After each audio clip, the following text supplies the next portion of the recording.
Good afternoon. I'm George Latimer, Westchester County Executive. Today is Friday, August 7th. We're in the 3 o'clock hour, and we're providing an update on the power outages that are the aftermath of the visit that we had from Hurricane Isaias, which came through on Tuesday. We are now in day 3 of the recovery phase, Wednesday being day 1, Thursday, yesterday being day 2, and now day 3.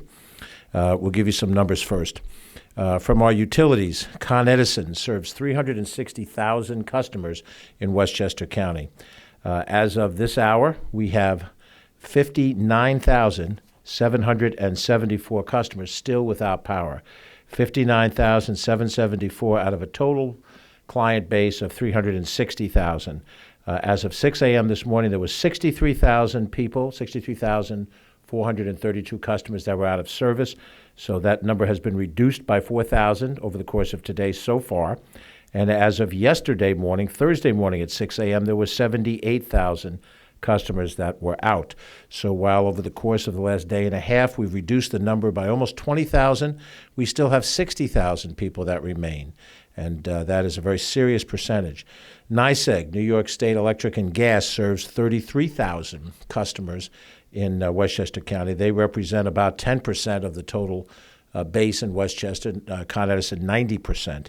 As of this hour, they have 11,057 customers that are without power.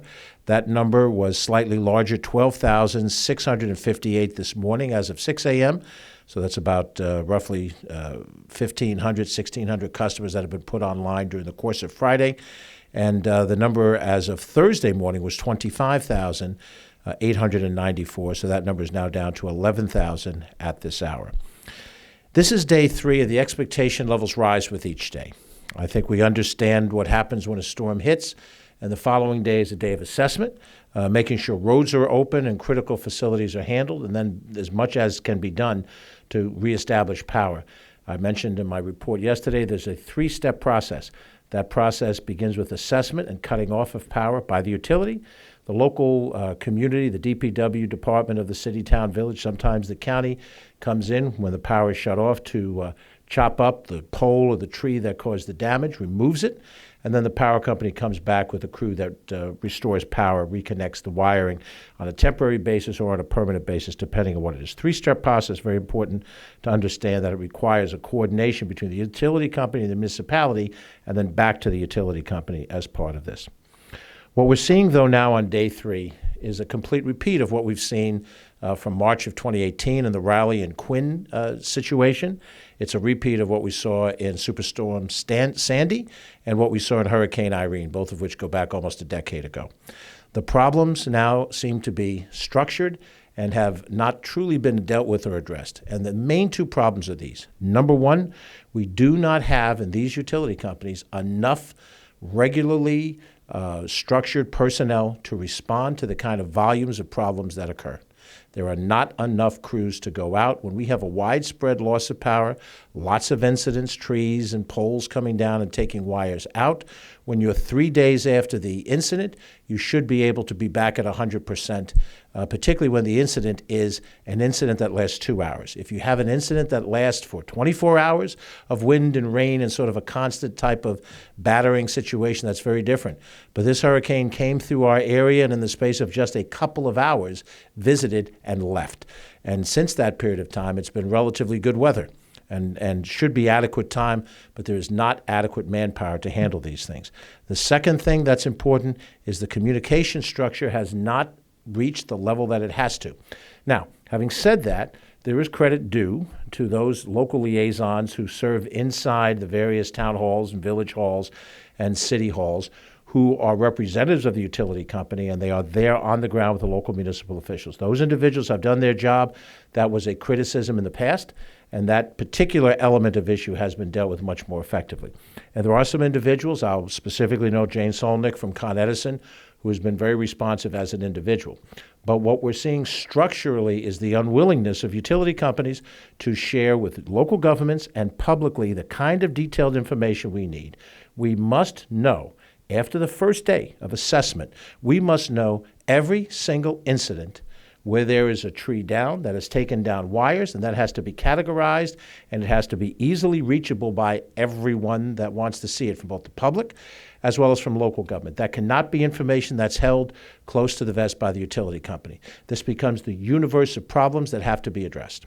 The second element of it, as those problems are dealt with one at a time on that website, for the sake of argument, or on that list, it needs to be checked off when those have been resolved. So we see the totality of the problems and the progress being made to resolve those problems. It is essential to have that information because residents will not accept and governments will not accept being told we'll have everything up by some date down the line.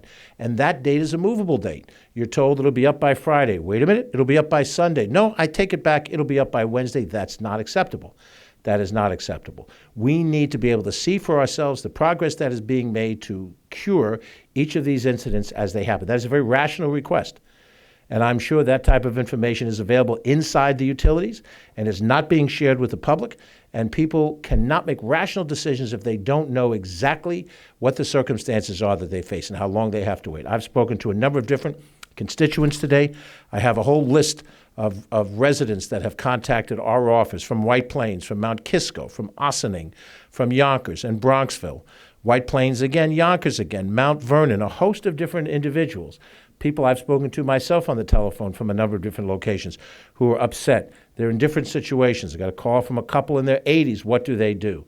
I had a call from a gentleman who is a lawyer who's prepared to start a class action suit. This is what happens when you go 3 days and there's not significant improvement.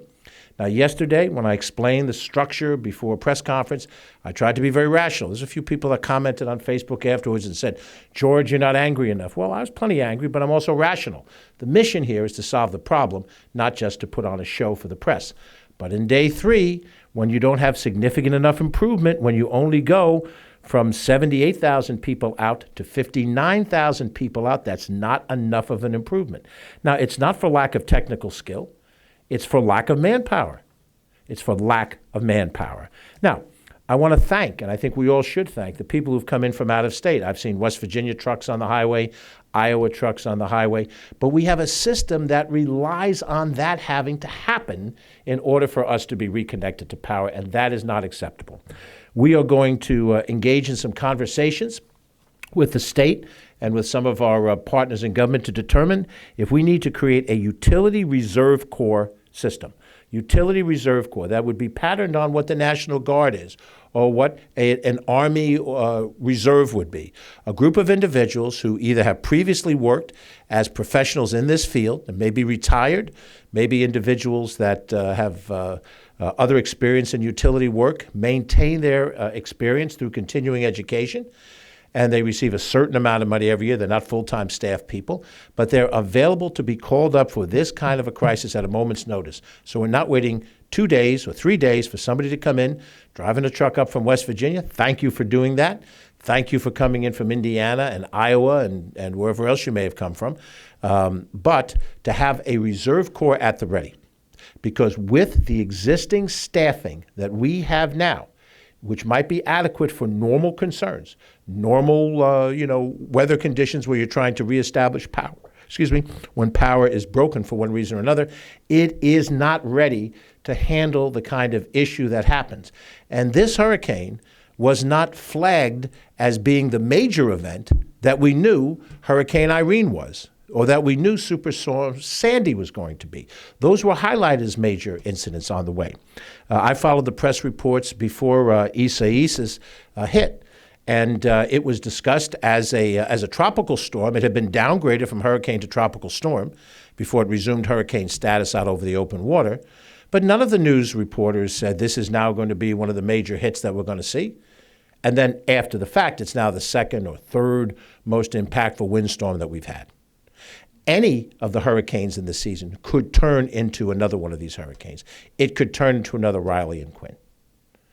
And if on the first day there's a time for assessment, and on the second day is let's see how much can be restored in a day, we now know how much can be restored in a day, and it's not enough. It's not enough. It's not enough. And the communications has been spotty. We have calls that occurred this morning, 9:30, with all of our municipal partners, the village, city, and town officials, and a call with Con Edison that happened at 11 o'clock this morning. And we have bulleted by community, each community reporting on their concerns. In Dobbs Ferry, the police department and the fire department and the pump stations are all without power. How can we go 3 days without a police station and a fire station without power? How can that be? How can that not be a priority enough so that the people of Dobbs Ferry have every right to expect emergency services to respond when we haven't provided power to the police and the fire station? That's not Dobbs Ferry's village responsibility. That's the responsibility of our utility companies. And I'm not getting mad for show. But what do you say when you don't have a police and fire department that can be operating? Elmsford, fire department is still out. We have stories up and down the line here about different issues that have happened where the lack of power is significant. 42% of the village of Mamaroneck out. 60% of the residents of North Castle out, and some of the roads are still blocked. North Salem, 60% of the residents do not have power. On and on through these things. So in addition to having a utility reserve corps, we need to have a different kind of communication system. And we will argue for this. We will work with our state partners. We'll go back to the report that we did through United Westchester, which highlighted these issues. Assemblyman David Buchwald was a partner in the preparation of that report.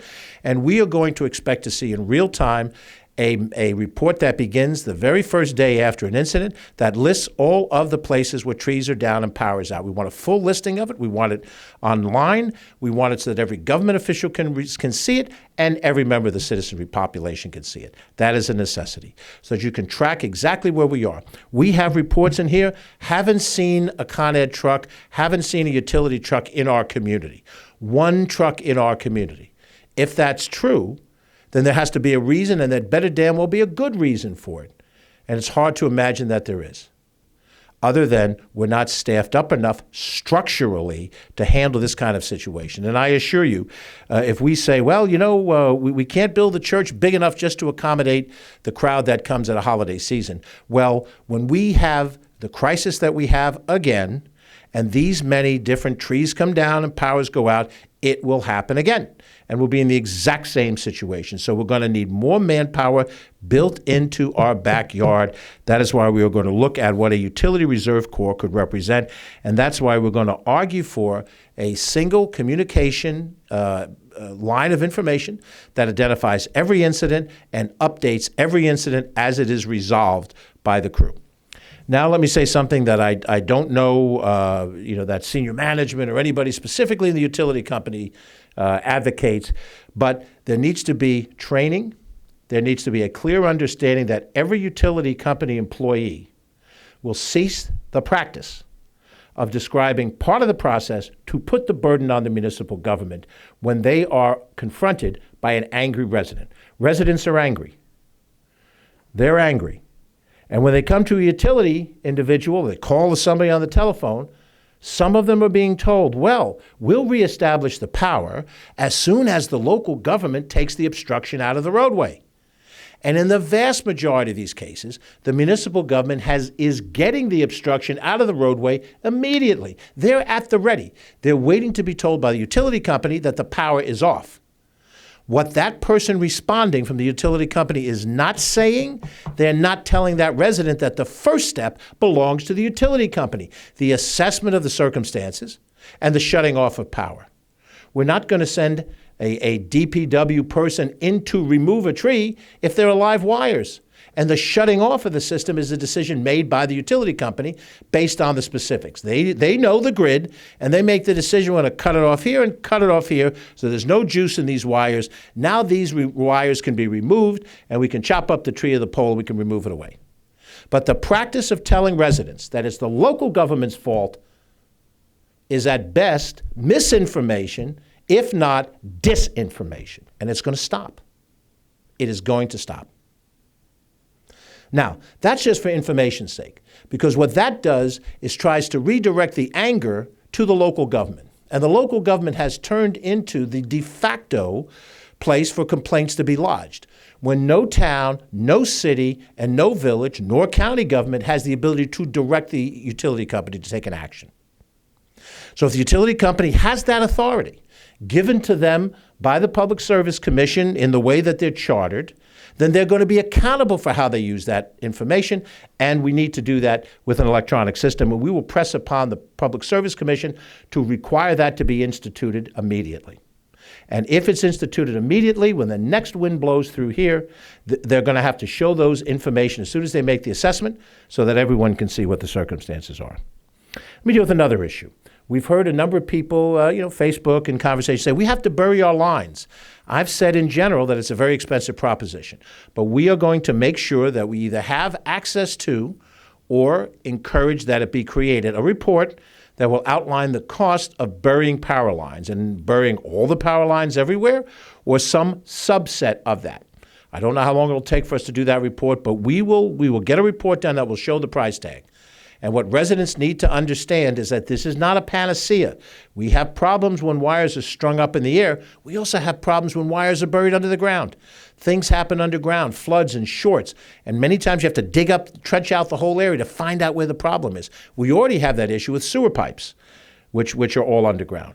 But nonetheless, to answer the question, to deal with the question of what would it cost if we buried everything, we're going to get a price tag. And when you look at the price tag, then we're going to make a rational decision. Are we prepared to send that kind of money? Because the money is not coming a manna from heaven. It's going to come from us as ratepayers. It's going to be a capital improvement to the system.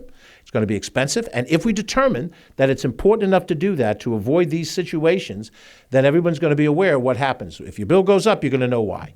And it's very important for us to make sure that we address this issue once and for all, so that we don't keep throwing it out there as, what are you, stupid? Don't you think we should bury our lines? We'll look at a price tag, and then we'll make a decision, make a policy decision as a community, not just as a government, but as a community, as to whether or not it makes sense to bury the lines. My sense when I look at this is we have a very elaborate system of electricity. We make sure that electricity is available to everybody in every kind of residential and commercial setting as possible, as a society. We have utilities that are chartered to do this through the state government because they are monopolies. We don't have, in terms of delivery of the electricity, competing systems. We have competition in the generation of electricity, but the distribution system is Orange and Rockland counties. It's NYSEG and Con Edison here in Westchester County, and in other parts of the state there's National Grid, and there's Central Hudson, and there's a host of other companies that provide that distribution function. But we realize now, time and time again, we will be hit with storms of a certain magnitude. And when those storms hit, the system will not hold in an immediate capacity. We can strengthen it, we can prune back trees that are around wires, but at the end of the day, Mother Nature will shut our system down. The question is, how quickly can we get it back up again? That's the question. How fast, how much manpower, how much equipment, how much ability to respond quickly to the moment do we have? And what we're seeing now on day 3 is an inability to move quickly because, no, it's not acceptable to go a week without power. There are people out there now that need the power now. They're of a certain age. They're of a certain level of health. They're not in a nursing home where we can go and take care of a nursing home structure. They're in their private home. We have people now, because of COVID, that are doing their business out of their home. And for them, their ability to be gainfully employed is their ability to interconnect and perform their business. They might be able to go to a charging center in the middle of their town, or whatever that might be. A local library perhaps is open, perhaps town hall is open, whatever it is. But that's not going to be adequate for them to do the business they have to do. So we have to see this as urgency. This is not business as usual. We don't treat it as business as usual. But we have been deliberative and careful. This is day 3. If you're yelling on day 1, you're trying to make a political point. You make a point and you understand the system and the process, and you expect folks to rise up to that moment. And then when you don't see the rising up happening, and you're on day 3, and people are telling you it may take day 7, that's not acceptable. So where we are today is we have identified some things that we intend to do with vigor. We are going to lean on the Public Service Commission to try to implement some of these ideas, to try to correct where we are going forward. In the meantime, the county government, working with other local governments, will be interacting with the utilities. We want to do them. We want to work with them in a way that will solve the problem. We don't need the extra rancor, but it's pretty clear that the people of Westchester, and we're not alone, I'm sure I'm speaking for the people of northern New Jersey and Nassau County and the Hudson Valley and Connecticut, wherever else this hurricane hit, that they are upset, and they don't intend for a vital service of power to be out of their ability for 7 days unless it's a 7 days worth of bad weather condition and storm and disruption to the system. The storm went through in a couple of hours. We cannot expect the system to be so weak and so able to go under operation that we can be knocked out for 7 days on the basis of a 3-hour storm. I'm George Latimer. We'll give you additional updates as we go forward. If any of you may be watching who are part of the press, you want to chat a little bit further about this, you can call Catherine Chaffee, our Director of Communications, at 995-2932. We will stay on top of these things and update you over the course of the next coming days as we see fit. Have a good day. Stay safe.